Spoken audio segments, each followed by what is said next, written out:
Hello everyone, this is some of the projects that I've been working on. One of them is a comic viewer in XNA and C#.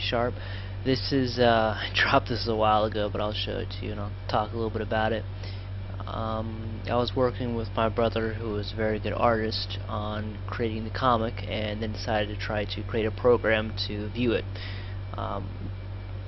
It got somewhat far, but I did drop it. There were some problems with it, and we'll probably pick it up sometime in the future. It's not terribly difficult, and I think I've learned quite a bit since I began doing this. Okay, as you see here, there's some sticky notes, which I thought was kind of a cool way to denote options. The first sticky note, you can click A to view. You see A in the lower right hand corner. B backs out, but it just tells you the L stick moves and the A is to select. Probably should have put something about B in there as well, but I did not.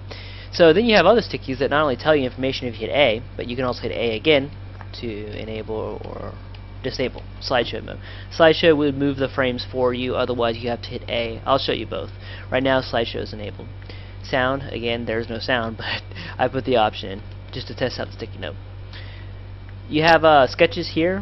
These are two different objects called books. The books have other objects inside them called pages.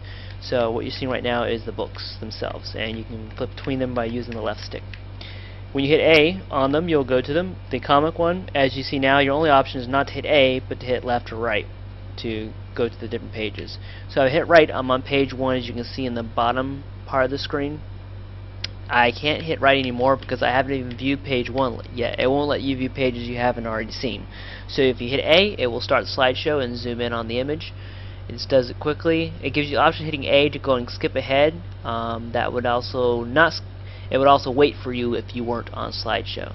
So let's hit B to back up from the page once it goes to a new one here, and it'll back you out to the page view.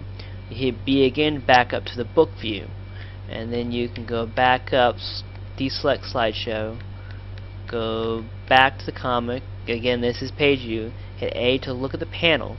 Now slideshow is off, so I now have to hit A to continue to the next panel, and so on and so forth. B would back out again. Now if I hit B, I can go back a page and continue on if that's what I wanted to do. I'm hitting A just to go fast rather than have it wait.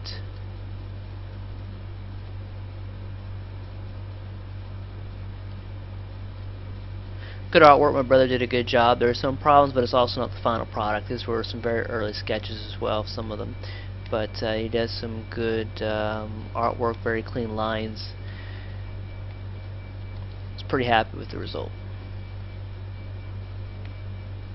Yep, and that's the last page. So being the last page, it resets it to the first panel on the page. If you hit A again, it'll go there. If I wanted to go back, I could go to page view and hit all the way left back, get to the cover, hit B again to go to book view. Sketches, there are no sketches loaded. As you can see, there's one page but nothing on it. It would be a sketch, that's why I put sketches. So I hit B, and that is it for the comic viewer. Now I'll show you, this one probably did not use this method to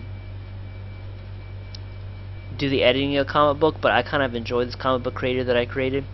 This is a different program, but it was used in a different version. I tend to stop the project and then load it again. So here we go, load it up. Before, what I was doing was I was using the comic book page, and then I would have a color blocks, and the program would go by pixel, find the upper left part of the color, then the lower right part of the color, and that would determine the rectangle. This version, it's all done and saved as an XML file, so you can click on it, you can move it using your keyboard, left key, right key.